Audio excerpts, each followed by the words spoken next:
गोवारीकर सरांचा खूप एक छान शब्द होता, तो पाहून मलाच आत्ता म्हणजे ट्रेलर पाहताना काटा अंगावर आला की पेटवा पेटवा. ते त्या पद्धतीने म्हणलं ना, खरंच असं झालं की अरे काहीतरी आत्ता संचारलं माझ्या अंगात. तर अशी त्या पेटवा ही मोमेंट अर्थात तुमच्या त्या क्रिएटिव्ह प्रवासातही असेल किंवा पर्सनल प्रवासातही असेल, कुठेतरी नेहमीच येते. आणि मग आम्हाला लगाना ऑस्करमध्ये दिसतो किंवा असं काही. येस, तर ही लेवल असते डायरेक्ट. मला आज हे नक्कीच ती मोमेंट एक तुमच्या आयुष्यातली काय होती जेव्हा पेटवा असं झालं, काहीतरी पेटून उठलं कधीचही कुठल्याही टप्प्यावर?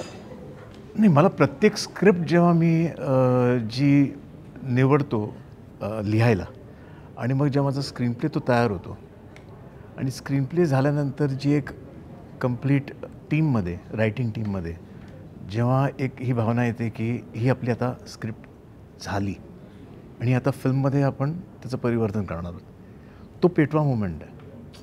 तो प्रत्येक स्क्रिप्टसाठी आहे. कारण सर्वात महत्त्वाची गोष्ट स्क्रिप्टच आहे आणि ती स्क्रिप्टच कधी आपल्याला मिळत नाही, सापडत नाही. पिक्चर किती चालतो किंवा नाही चालतो तो आपल्या हातात नाही आहे.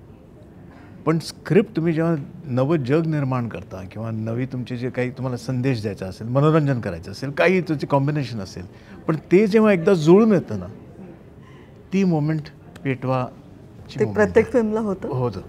नाही तर स्क्रिप्ट आपण बनवूच शकत नाही. पण मग जेव्हा खूप साऱ्या अडचणी येतात, असेही काही प्रोजेक्ट्स तुमचेही असतील, जेव्हा कधीतरी खूपच अडचणींचा डोंगर येऊन गेला आहे, काही नावं कदाचित मला माहिती आहेत पण तुम्हीच सांगा, तेव्हा पुन्हा नव्याने पेटण्याची गरज असते ना, असं कुठल्या फिल्मबद्दल कधीचा अनुभव? नाही, मी म्हणतो की प्रत्येक स्क्रिप्टची, प्रत्येक फिल्मची आपली एक स्वतःची जर्नी असते, स्वतः तिचा एक उगम असतो. तो उगम वेगळा आहे. तो तुम्ही तुमच्या आधी तुमचा जो काही अनुभव झालेला आहे फिल्मचा त्याच्याशी कनेक्टेडच नसतो. So every film has its own life.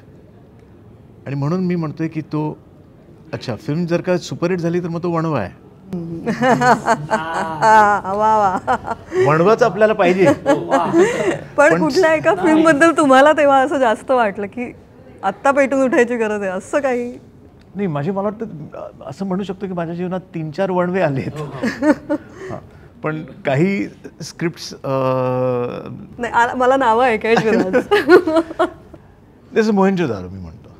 Mohenjodaro is a film जी स्क्रिप्ट लेवलवर मला खूप आपण पेटवली आहे अशी फिलिंग होती. पण त्यात फिल्म ॲक्च्युली निर्माण झाल्यानंतर आता मी जेव्हा मोहनजोदारोकडे बघतो तेव्हा वाटतं की आम्ही तिथे कमी पडलो.